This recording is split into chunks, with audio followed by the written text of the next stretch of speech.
আসসালামু আলাইকুম। ইউক্রেন বাহিনী খুবই খারাপ। ওরা ছোট ছোট ড্রোন নিয়ে এইসব তথ্য নেয় আমাদের রুমগুলা কোথায়।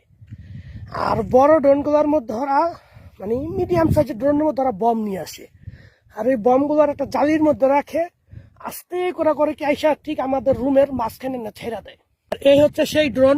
এটার মধ্যে এই যে ব্যাটারি, ব্যাটারি আমরা গুলি করে নষ্ট করে ফেলাইছি। এই যে দেখেন শুয়োরের বাচ্চারা কি করে। এই যে জালি রাখছেন, জালিটা, এই জালিটা এভাবে লক থাকে।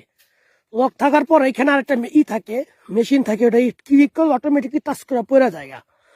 হ্যাঁ, এই যে এটার মধ্যে ওরা বমটা রাখে, এই রাইখা এটা এরকম থাকে। তা আমরা ওই সুইচটা হাফ ফালা দিছি, গুলি করে পড়ে গেছে সুইচটা, যে এই কিনার দেওয়া ছিল সুইচটা, এটা এভাবে লাইগা থাকে। আস্তে করে কি ওরা সুইচ টিপ দিলে ওই ইয়াটা এবার সরা জায়গা, আর এটা তাপ করে পড়ে, আর পড়লে এখান থেকে বমটা পড়ে।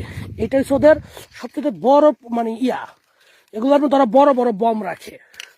এটা হচ্ছে ব্যাটারি।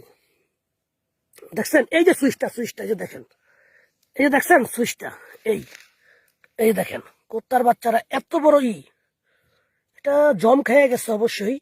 এটা মেশিনের মাধ্যমে চলে। এই যে দেখেন, এই যে সুইচ, এই সুইচটাই ওই যে জালির মাঝখানে দুই পাশ দিয়ে আটকে রাখে। এই যে আপনার দেখাই, এই যে দেখছেন, এই থাকে, আর এই জিনিসটা এই থাকে।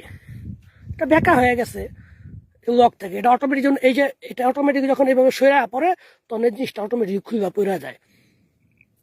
বুঝতে পারছেন? তো এই হচ্ছে আমাদের জীবন আর কি, সোলজারের জীবন। তবে এগুলা সবই আমরা গুলি করে ভূপাতিত করছি।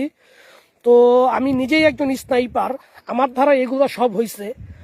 আমি সবসময় ফাঁদ পাইতে থাকি, একটা ড্রোন আসলেই সেটাতে গুলি করি, অগন্ডল গুলি করি, সেকেন্ডের মধ্যে মনে করেন যে ড্রোনটা পড়ে যায়। তবে আলহামদুলিল্লাহ আমি আমার গ্রুপের মধ্যে, আমরা 200 জন লোকের মধ্যে সবচেয়ে 1 নম্বর স্নাইপার আমি হয়েছি, যেটাকে আমাকে সরকারও পুরস্কৃত ঘোষণা করছে। হ্যাঁ, এই দেখেন সেই ড্রোনগুলা।